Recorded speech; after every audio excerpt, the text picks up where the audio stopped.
All right. Hey, everyone. Hope your day's going well. So, today, I figured I would just do something basic. I've been doing a lot of animate uh, over the past few months, right? And I just want to get back into just playing around with Fresco and doing some stuff with watercolors today. So, I figured that'd be a nice activity to kind of get back into things here. Um, Yeah, we've done a couple of these for the new year so far, but it feels like I don't really have like a plan yet for some of this stuff.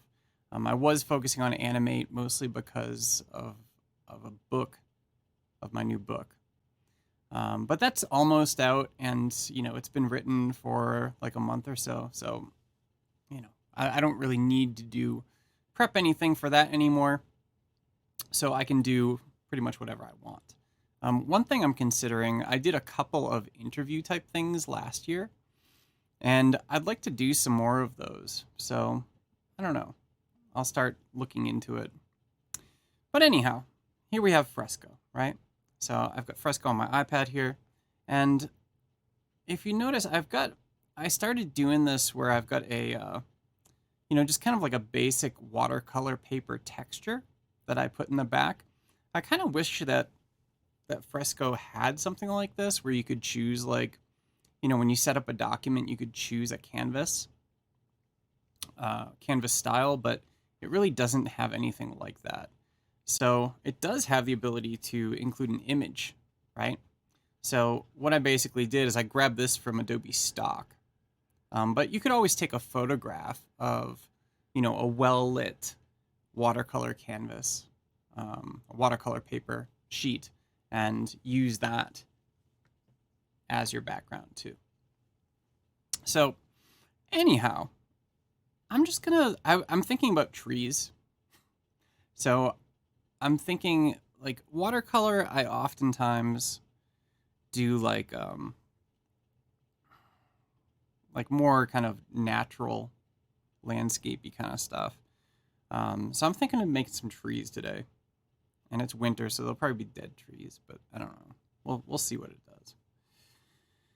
So, talking watercolors, I'm just gonna stick with. Let's see. Do the basic watercolor down here. That might be a good starter. And let's start with black. It's a bit big. Start out with. Let's take the water flow down. And yeah, so as I'm doing this, I mean, I'll talk through it, but I don't have like a lot to say. And usually when I do stuff like this, I'm not really describing anything. So, feel free to chat, say hi. And again, I hope your day's going well. So let's see. What I've got here, it's kind of funny. I've got my iPad, but I've got it sort of like propped up on a stack of books. Sometimes I use my laptop stand. It's like a incline, right? So I use that to like prop it up sometimes when I'm working. But if I have my MacBook on there, then of course I don't want to have the iPad on there too. So what I end up doing was I just grab a bunch of books. I've got bunches and bunches of books down here, just from old classes I used to teach and copies of my own books and everything. So I make a stack of books and I just put it on there, and that works out pretty well for this sort of thing. All right. So I'm thinking initially like the tree could go like right here, right? So something there. Let's take the flow down a bit. And I'm seeing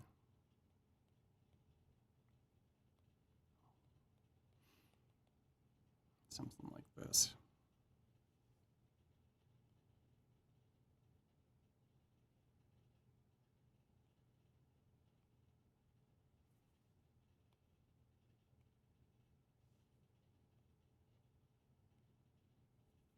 And I like to rough things out first, Watercolors, one of the things I like about watercolors, and, you know, with watercolors, I'm not super precise. And it's like this with actual watercolors too. Like, I tend to use them like, you know, just to like throw things out. It's a way to like do things without having to be like super precise about everything, you know? It's something that's interesting about watercolor in general is how it behaves. So, you know, when you put something down and it starts moving and flowing, like you give up a certain amount of control if you're using a medium like this, where, you know, you can influence it, but it's going to do whatever the heck it wants to do as soon as you lay it down on the paper, right? That's always been sort of an intriguing aspect of watercolors for me.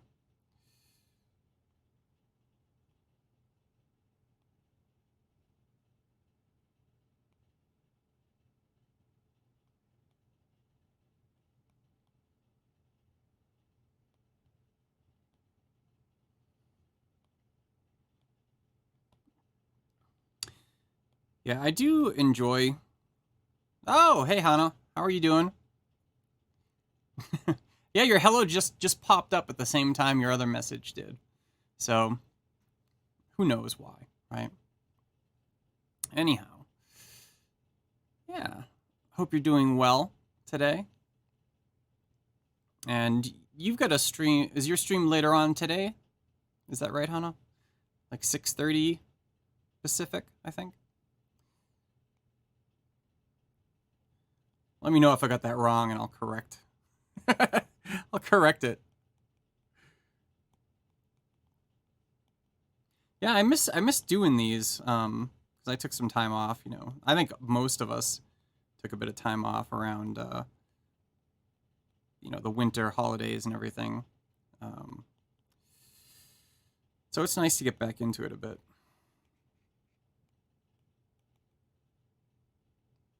Yep, today at 6:30 Pacific is when Hannah is going to stream. And do you know your topic yet today? I think you probably do. Yours are always very planned out ahead of time.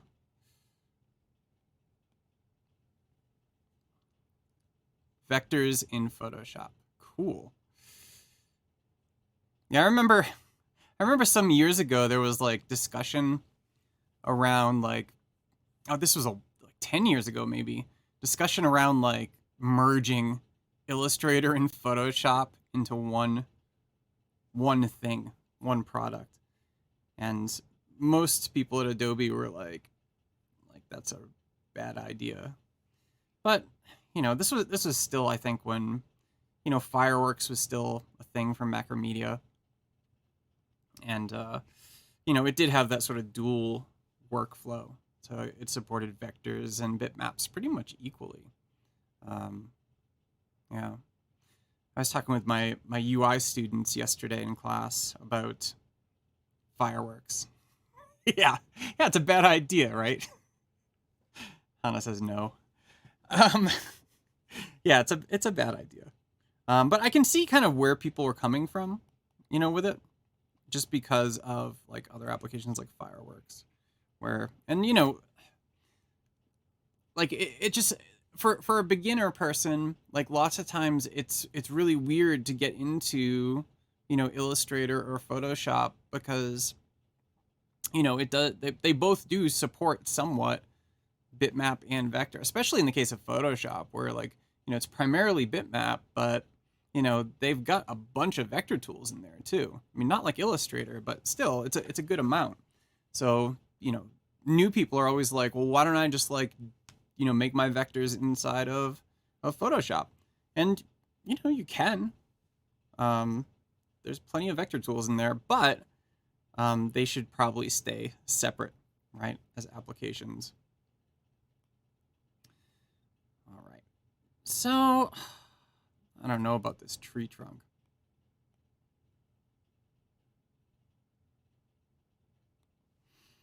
I think I'm gonna have to. let's go ahead and freeze this. Let's dry the canvas here.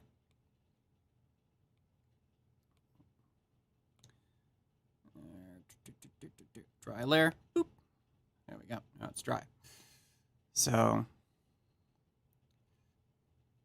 oh yeah, I'm sure yours is thought out well. I'm talking about, like, you know, beginner people. They're like I just want to do this, and I know, and that's a comfort thing, right? Some people, they're like, well, I know Photoshop, so I'm gonna use it for this, even though it's maybe not the best tool for it. I mean, I guess that's sort of like what people were using, you know, for certain like UI type designs, right? Before things like XD came out. You know, they'd use Photoshop and Illustrator because there really wasn't anything specifically for UI design, screen layout. And now there is, so great.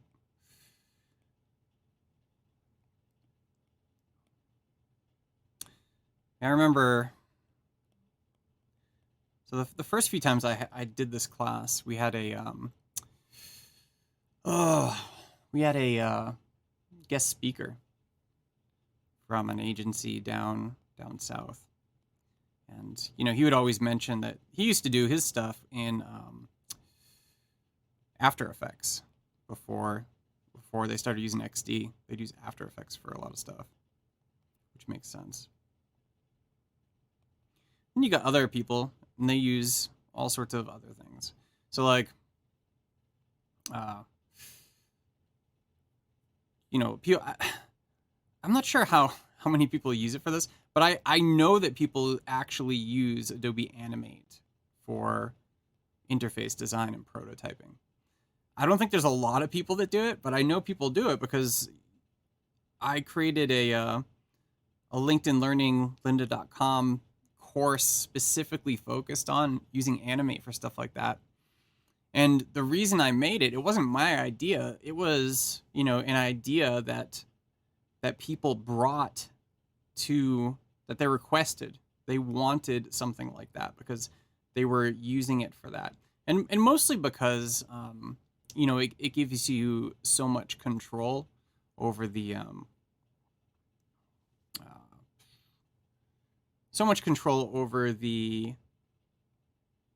animation aspect, right? Because it's Animate, of course.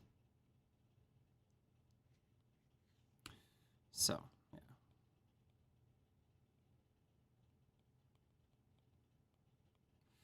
So one of the nice things about drawing your layer as you go through here is that you can do some nice blend work once the layer is dried. So I found this works especially well for stuff that I've done here, where I've done like,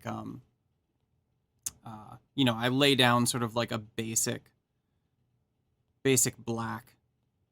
And then it's like, okay, you've got your black down. Now you can go ahead and add some color to it. And when you do that, you know, it sort of, as long as you dry the layer first, it blends in such a way that, you know, you have more control over it than you would otherwise, right?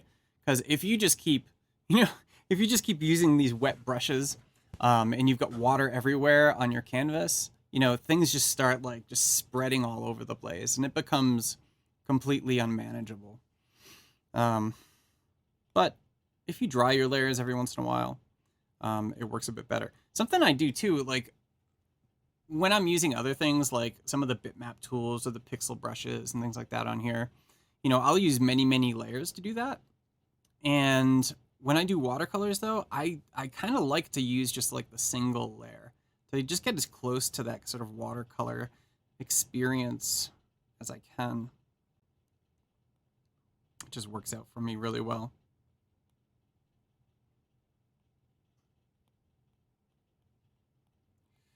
So I'm progressively also darkening my greens here as we go up.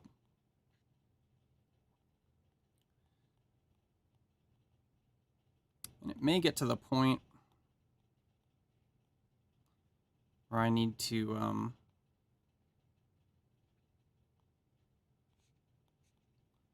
to dry this again.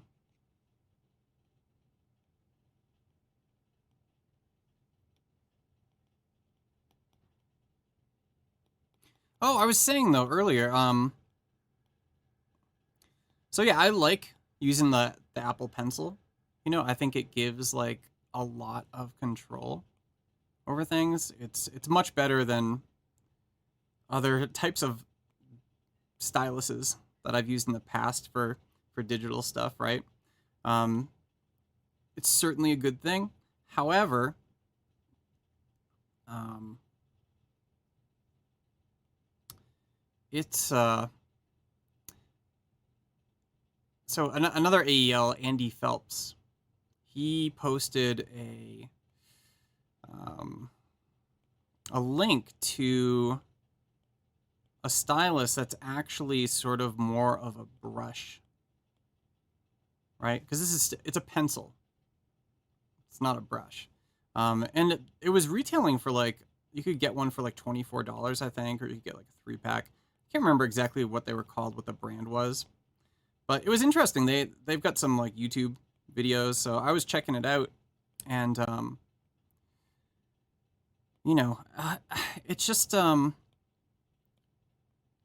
the videos, it looks like it's actually like super easy to use, and it's more brush like, right? Because the bristles bend and stuff like that. Then you got your pencil nib here, which is just sort of, you know, really quite static. But anyway, that got me kind of interested, because, you know, using a brush for something like this would be nicer than, you know, a truer experience than using a pencil, right? Because you don't actually do watercolors with a pencil, you do them with a brush. But anyway, we work with what we have, right? So I'm going to add in some more some details to the tree branches here. Let's take this down a bit, make it a bit blacker. There we go. And let's go in here. So yeah, all sorts of cool stuff. I might pick one of those up. Sort of seeing if other people have any experience with that stuff. Yeah, it is compatible with Fresco. Most of the YouTube links, the lady who was using it with Procreate. But yeah, that's their whole thing is like, oh yeah, compatible with Procreate, compatible with Fresco. They actually go out of their way to you know, to mention both of them, which is interesting. So that's their target, you know, both Fresco users and Procreate users.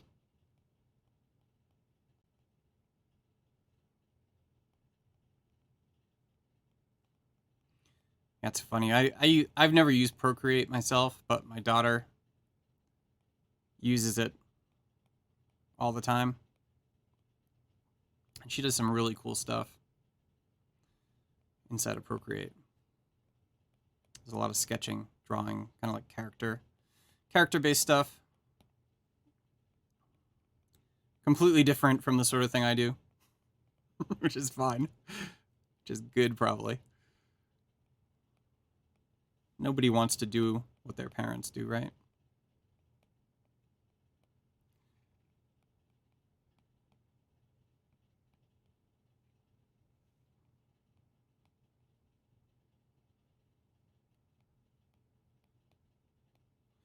Yeah, that one of the nice things about Procreate is that it is more affordable, right?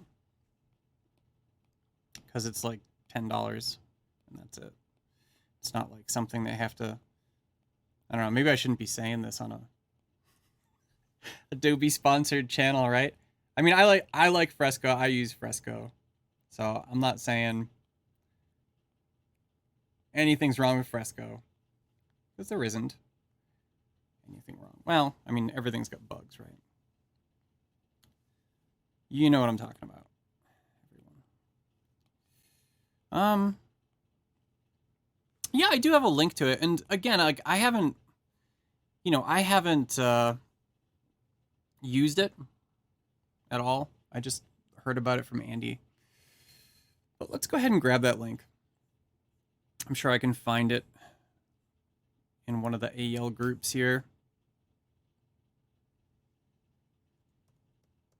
Just pause my painting for a minute. Just hit the pause button on the painting. Here we go. So let's see. Yeah, everybody's been pretty chatty on the Facebook group. Yeah, here we go. Oh no. Let's see. It's called.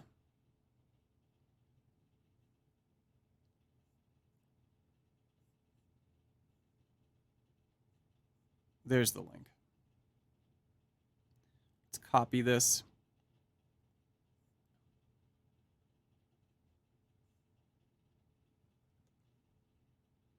Oh, jeez. Of course, it's a stupid Facebook link, which is like garbage.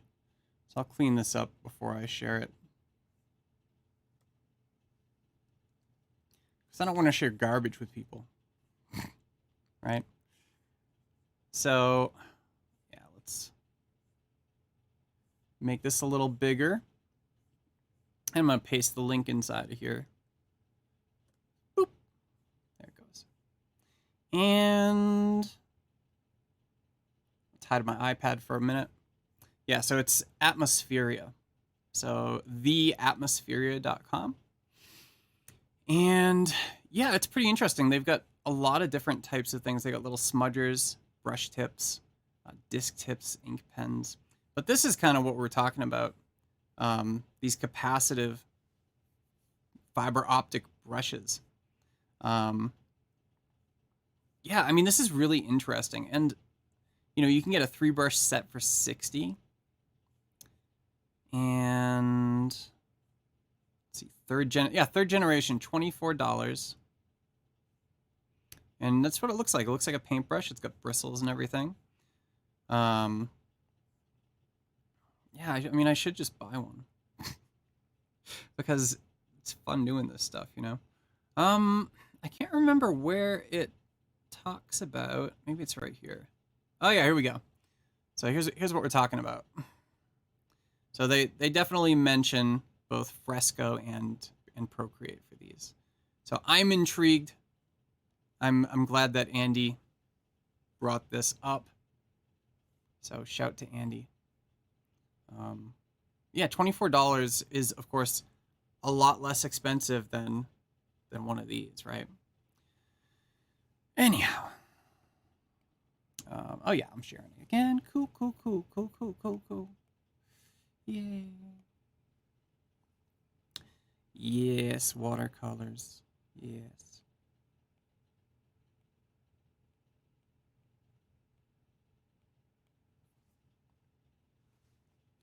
Hello, watercolors. Yeah, I really enjoy watercolors, like a lot.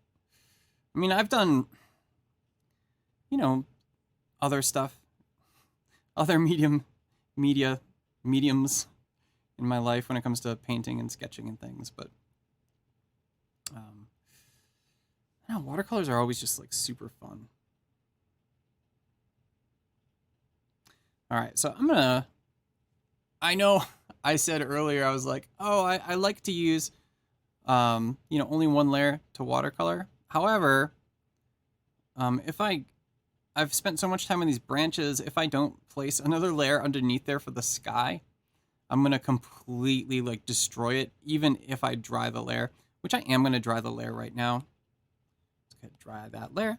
And then inside of this layer, let's create a sky. And I want the sky to be sort of golden brown. Make it a burnt sienna, right?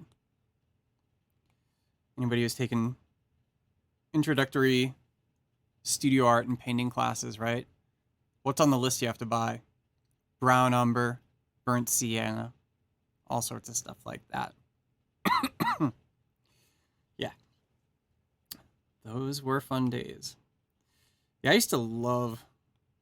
I was a studio art minor in my undergrad. And I took a ton of studio art. I took painting, I took sculpture, I took a number of life drawing classes. Just lots of stuff. Fun stuff. Yeah, I mean, you know, most people aren't going to get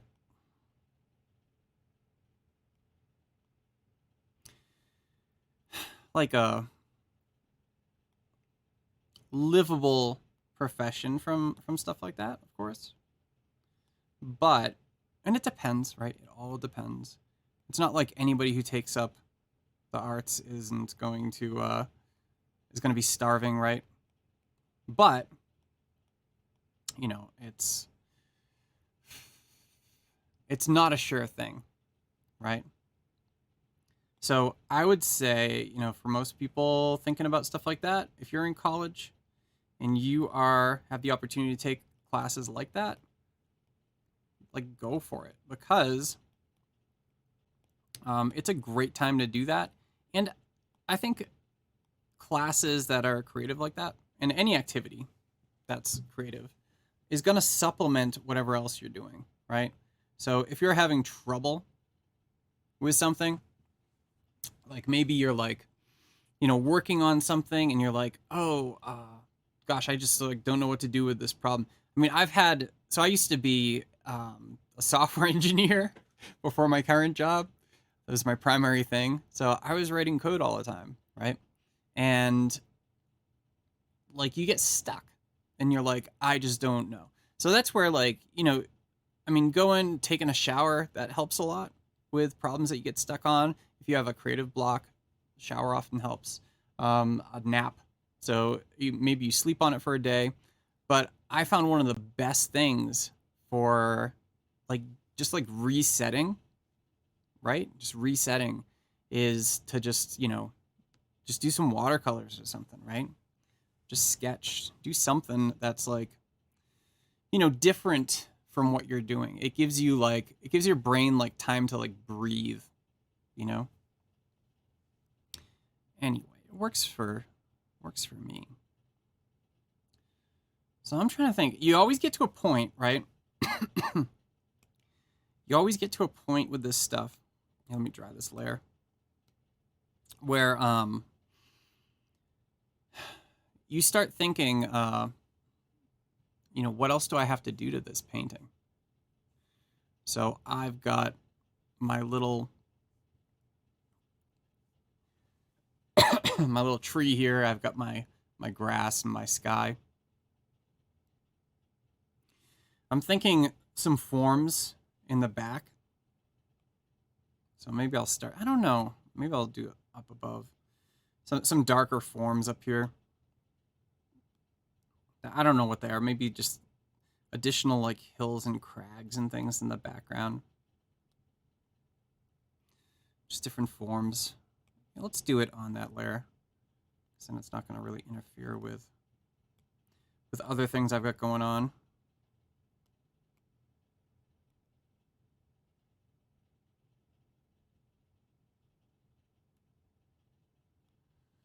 Yeah, that's too much water. There we go. Yeah, man, I do just like, I really like the watercolors inside of Fresco. I think this is one of like the best things that they've gotten to work really well inside this application is the watercolor aspect. The engine that drives this is pretty cool.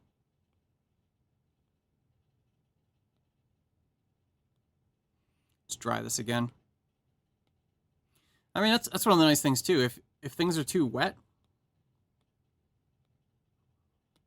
you can always dry it.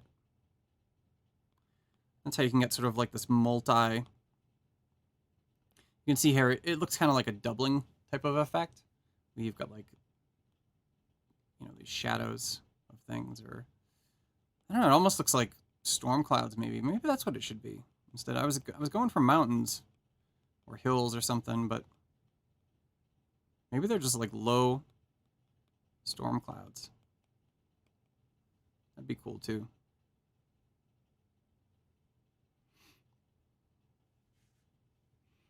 Painter, is that like another type of, I'm not familiar with Painter. Is that like a desktop type app, or is it for like iPad and stuff?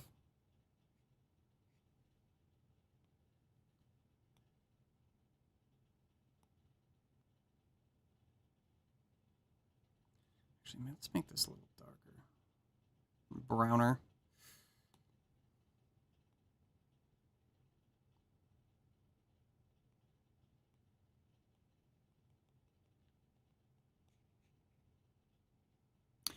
And, you know, of course, one of the cool things about doing this stuff digitally, too, is if you goof up, there's always undo. That's definitely not something that you're going to have access to if you're doing this with paper, right?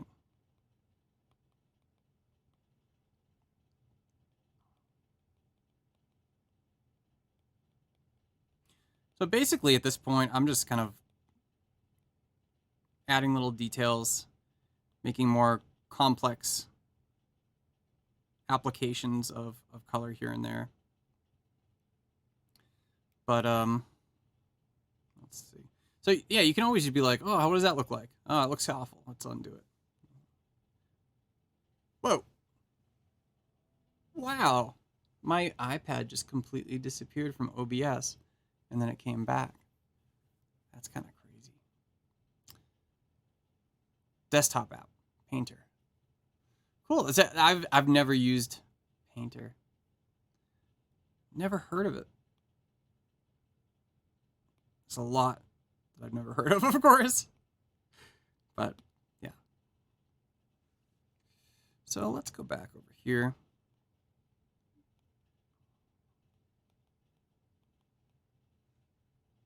Just add some more of these in here. Or rather add some more volume to what I've got there, right?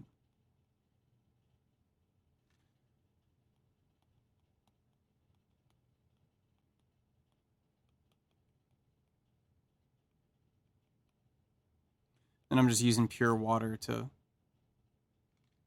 kind of blend that a little bit.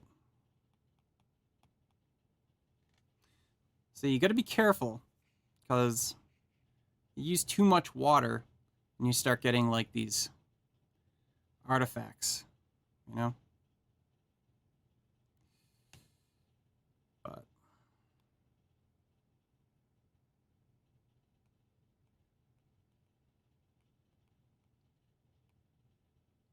you can always fix them.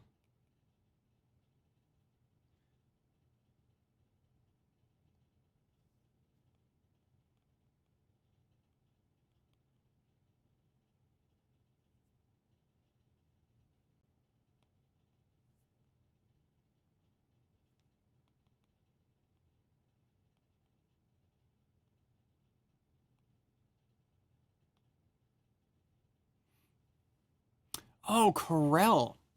Yeah. Mm-hmm. I remember like years and years ago, you'd see like all the Corel software inside of, you know, like a computer software store. This is back, of course, when you'd go into a store that sells computer software. That's like the only way you could get software. You'd have to like go and actually buy like a box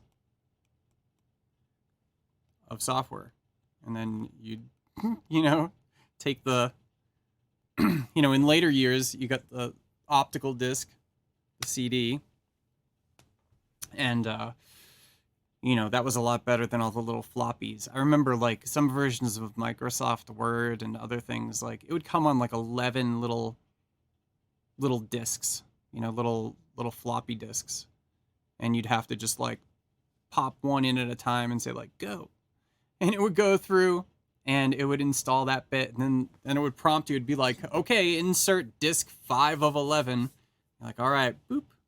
And of course, depending upon like which particular particular features you chose. Like maybe you weren't installing all the features of the application. So sometimes it would skip a disk. So you had to be on your toes. Like if you just did like disk 5, you know, maybe it skipped disk 6 because you're not like using a specific thing. So you always had to be a little careful. Or you could install stuff. You put the wrong disk in and then it yells at you.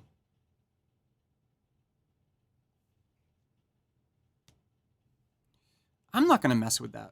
I'm not going to mess with it. I think if I do too much here, it is going to, you know, I don't want to ruin it. And I'm at the point here where it's like, you do too much more and it's not going to be good. Hello, Lacey. Welcome to the stream. How are you today? I'm actually probably wrapping up here fairly soon. Lots of times when I do a Fresco type thing like this, you know, it usually doesn't take like a full hour or anything. Oh my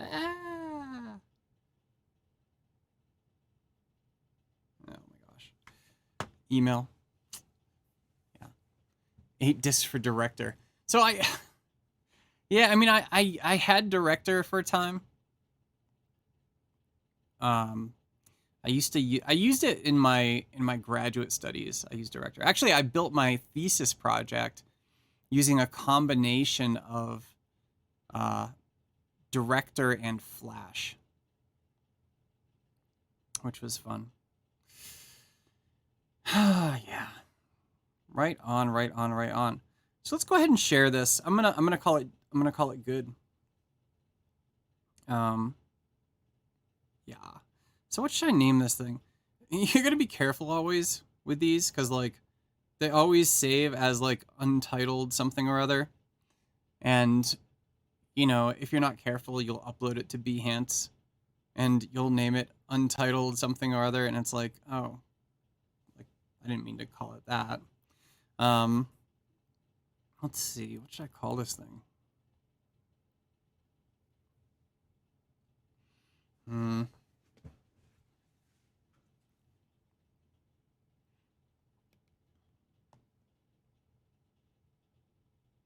Poor network connection. Really? So it's funny. I'm getting a notice from Behance on the web saying that I have a poor network connection. Actually, OBS is telling me now that it's tanking too. I'm not sure why. Oh, it looks like it's fixing itself. I don't know. Spotty internet every once in a while. I mean, my internet's pretty good. You know, it's a lot better than it was when we had a different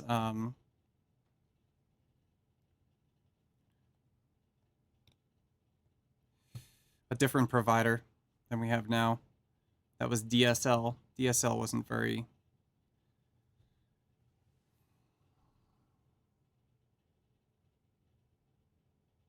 I don't like that name.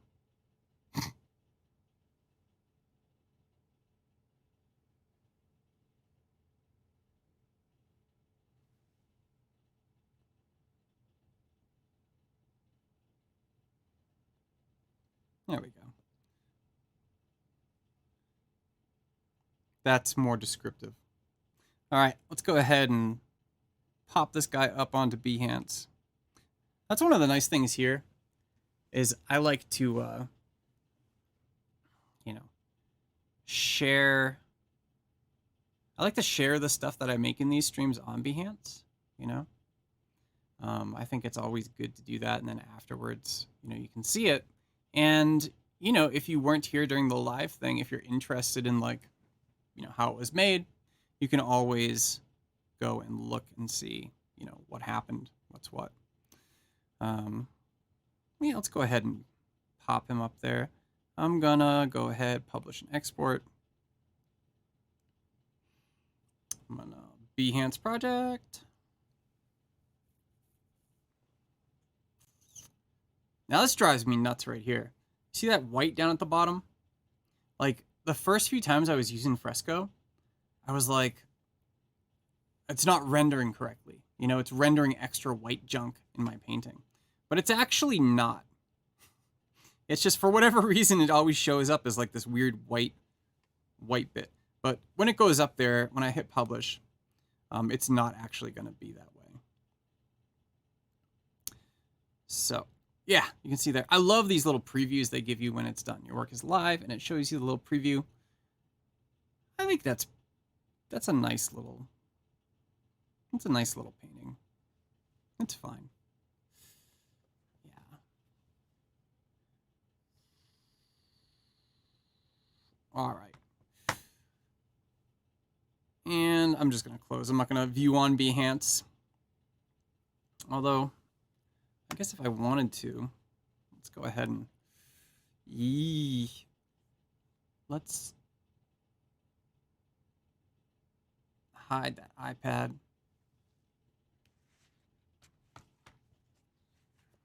And what I'm going to do is pop up, open Behance itself, and we can have a look. Just to close out, keep everything sort of full, right? Let's pull this guy over here. Hey, it's Behance. Woo! All right, let's go ahead and make this big. Doop. So that's pretty cool. I actually didn't know that. That's really cool. Wow. So interesting. If you just go to my Behance right now, I didn't even know that like it showed me as live here and it showed me live there. That's actually really cool. And then it takes me to my videos page. Neat. Well, cool. Let's go back to work because that's where I really wanted to go. And there we go. There's my little painting there. And I can open that up in Behance.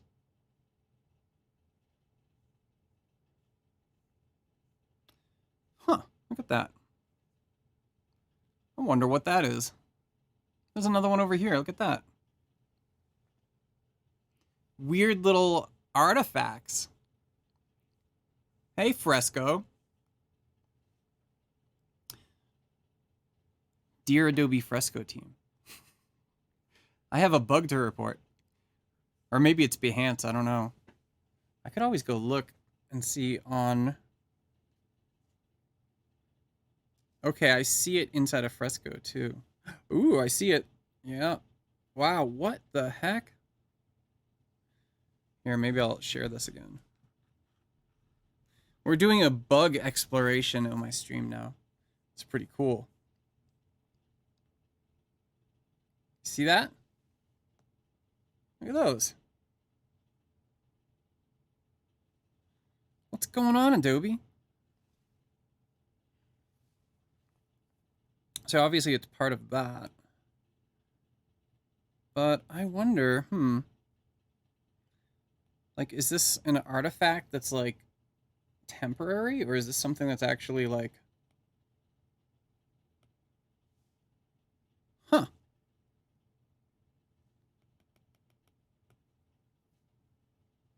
That's not good. Let's erase it and get out of here. All right, no, just kidding. Let's kind of hide that. That's weird. That's really weird. So, Adobe Fresco team, I've got a bug to report. Inside of your app, there's this weird white line that appears. Oh well.